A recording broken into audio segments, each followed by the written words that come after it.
which was why I hadn't heard about it before Molloy told me. No journalists waiting at the gates of the prison. No appalled public outcry that this monster should now be on the loose again, free to walk among ordinary decent citizens, to prey on other vulnerable women. Nothing. My sister's killer had been released, quietly, free to return to the UK, which, according to Molloy, was what he had done, and where he intended to remain. Faye's death was old news, yesterday's chip paper, replaced by even more salacious stories of sexual predation, depravity and violence. A murder trial in Dublin had been dominating all available front-page space for weeks. I understood that Kirby had to be released eventually. Of course I did. I'm a lawyer. He had served more than 9 years of his 10-year sentence, longer than average for manslaughter, which is exactly what I would have told a client if I'd been asked. But when it's personal, it's different. A realisation that had hit me during the trial, and his release had brought back sickening memories, which had only ever been just below the surface. I sipped at the coffee on my desk. It was cold and bitter, and utterly disgusting. But my throat was dry, so I drank it.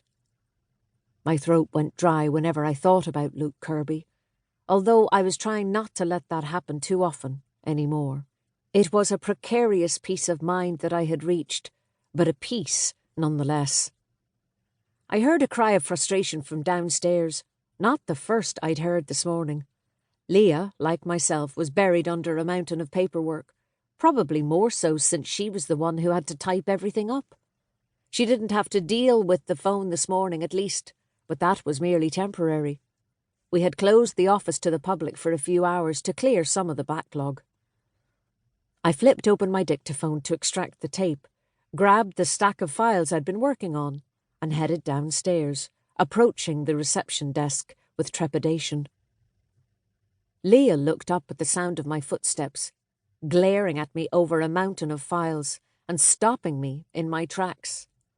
The tape I'd completed remained between my teeth, the files I was carrying close to toppling. "Please don't give me anything else until I finish this lot," she pleaded. "There's no room apart from anything else." She was right. I had no idea how she was going to manage to extricate herself when she needed to, without mixing everything up. I staggered through the door of the waiting room, dumped the files I was carrying on one of the chairs, and spat out the tape. "Okay," I said slowly, glancing with concern at the list I'd placed on top of the files. She caught my look and sighed. "At least go through that lot and let me know what you absolutely need done today. I'll do my best."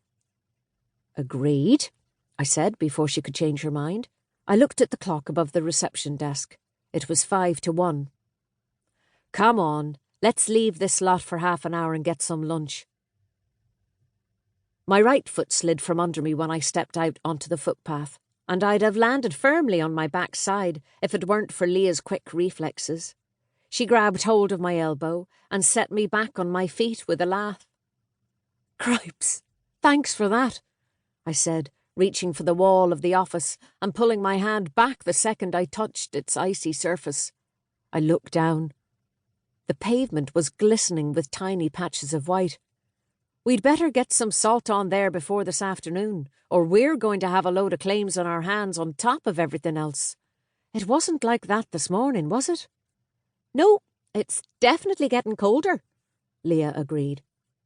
"Highland Radio is predicting snow for the weekend." "Really? A white Christmas, do you reckon?" I breathed in. The air tasted of mint. I had a flashback to my earlier daydream, which I shook off. She grinned. "Hopefully." I picked my way up the hill with carefully tentative steps. It certainly looked as if snow was a possibility. There was an icy stillness to the air, and the pale sky seemed far too low, as if a false base had been slipped beneath the real thing, lending a claustrophobic, oppressive feel to the day. I had a brief, inexplicable sense of foreboding, but it dissipated as soon as we turned the corner onto the square and were hit with a blast of Jingle Bell Rock from the speakers that had been set up beside the